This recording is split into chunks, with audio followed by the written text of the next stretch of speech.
welcome back to the channel. Today we're going to be talking about abdominal training. Today is just the front. We're going to work on those rectus abdominis muscles. You're going to need to focus on crunching, and you're also going to need to focus on rotating. But there's also a third component, and that's the transverse abdominis, the ability to actually pull it tight like a weight belt, as if you were cinching in at the abdomen. A lot of women who have had C-sections have had that area cut and are really suffering with the ability to do a sit-up or a crunch or any variation of that because the stomach just isn't there. The muscles aren't there strong enough to hold, okay? So in order to do the TVA, the sucking in, it's almost like creating a vacuum. The best thing you can do is literally lay on the floor and try pressing your back into the floor while pulling your abdominals in tight, laying on your back.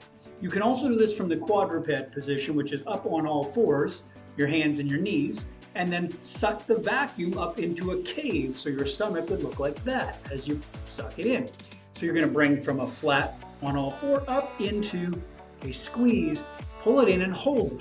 That's a great way to do what would look like a reversing crunch, but you're ultimately going to be sucking in from the abdominal. So draw it in and hold it, pulling in, creating a vacuum in the abdomen. This is a great way to get strong for stability, and also, as I mentioned, for ladies who are weak in that area, it's a great way to get started before the sit-ups and before the crunches and the planks and everything else. Just get started on holding that abdominal strong, sucking it in, creating that caving in of the abdomen like a vacuum.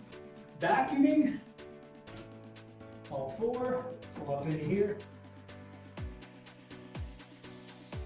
And yeah. Once you have that, you should then advance to either a crunch from the floor, or if you have a ball, you can do a crunch from the ball. I'm going to show you both of those today.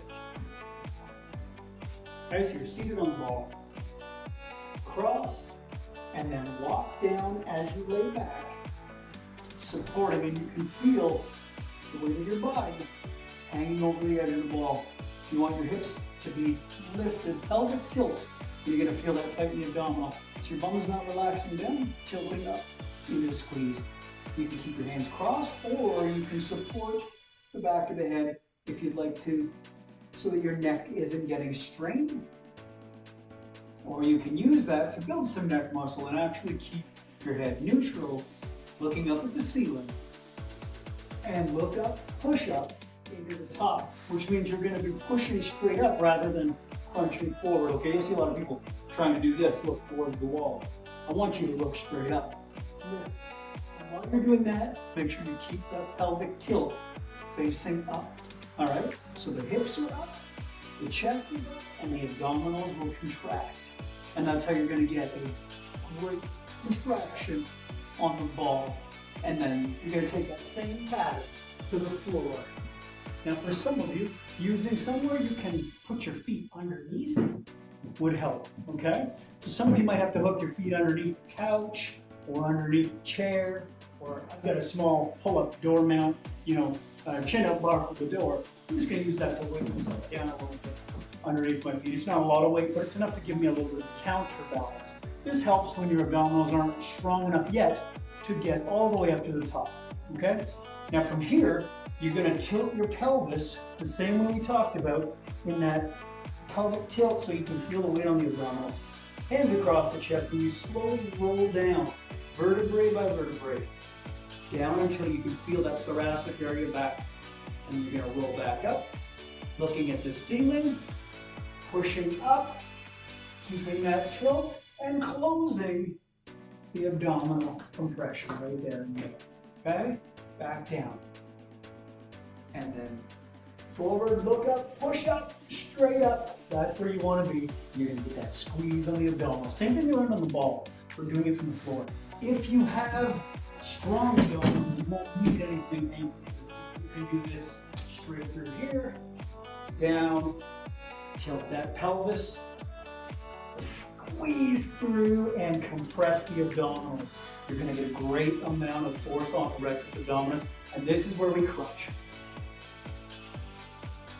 A full sit-up is to do the same thing, but bring the elbows to the knees all the way through. The reverse sit-up is to do the opposite. I want you to lift the shoulders and crunch so you've got the upper already set. Then you're going to take the lower pelvic tilt, your legs become the weight, and you're going to tilt the pelvis back to you. Okay, so down until the pelvis is parallel to the floor here, and then tilt the pelvis back up again towards you. These are your reverse crunches. Okay, you're going to feel people swinging legs back and forth, and you're ending up with more back pain than you are anything else. So if you are getting back pain, you can wedge your hand underneath the glutes, just slightly at the hip, to create a little bit of a back support, and then you'll feel your lower lumbar flatten to the floor. That way you've got leverage. Then I would start with the knees and work on tilting the hip from here. Small reverse contractions right here, right? And then you're adding weight by pushing the legs out further.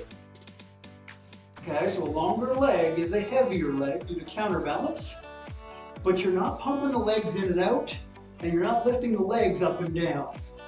Okay, those are all swinging the leg and really working at the hip flexor. You want to focus more on the hinging of the hip and the tilting of the pelvis. That's where you want to spend all your work to get the abdominals in there. And that is how you're going to work on sit-ups and reverse sit. With the side-to-side rotation of the body, the abdominals responsible for rotation through the serratus and intercostal muscles. They actually rotate the body.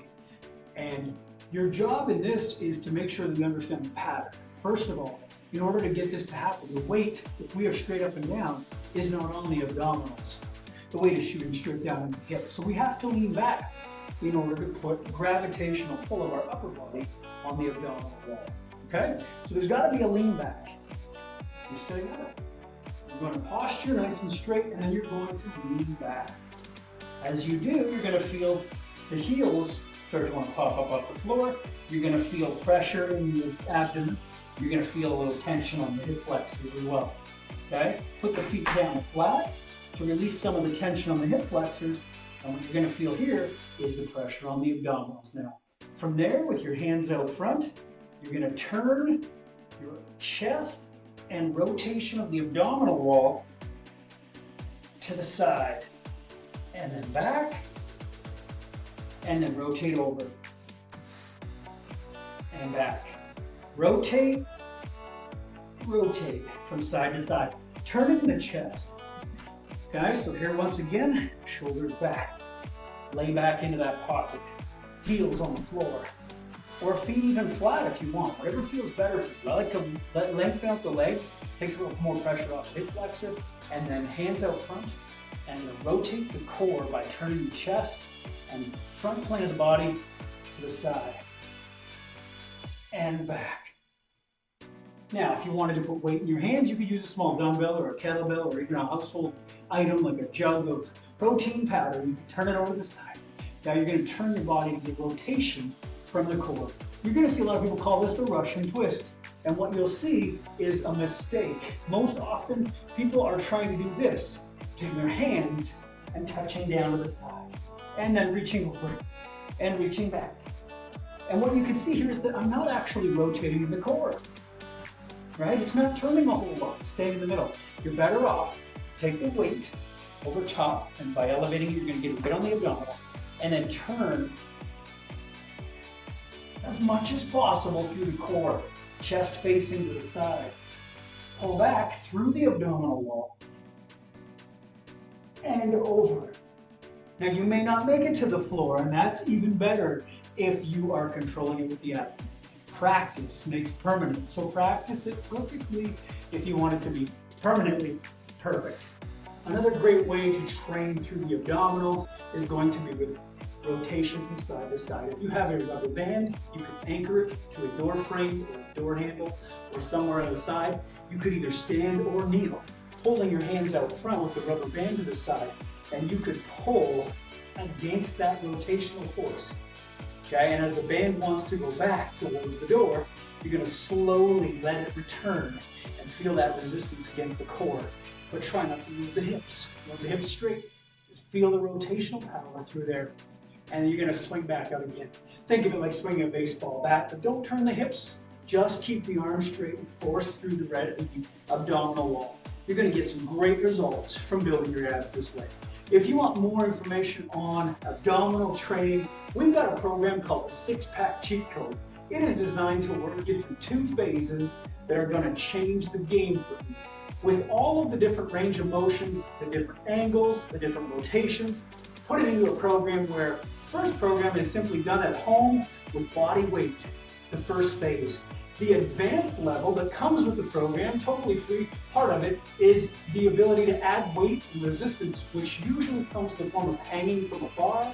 Most people would go to the gym for this, or get one of these door-mounted hanging bars so you can hang your weight. Now that would be advanced, and I don't recommend that until you put in at least 6 weeks on the base 6-pack cheat code. If you want to get your hands on this program, reach out to us and let us know. Other than that, I want you to start training with the information you've been given today to get the maximum amount of results, and I'll see you guys next time. And don't forget, if you haven't already, follow us, subscribe to the channel for more information, and turn on your notifications so that you don't miss another update on our Technique Tuesdays. I'll see you all again next time.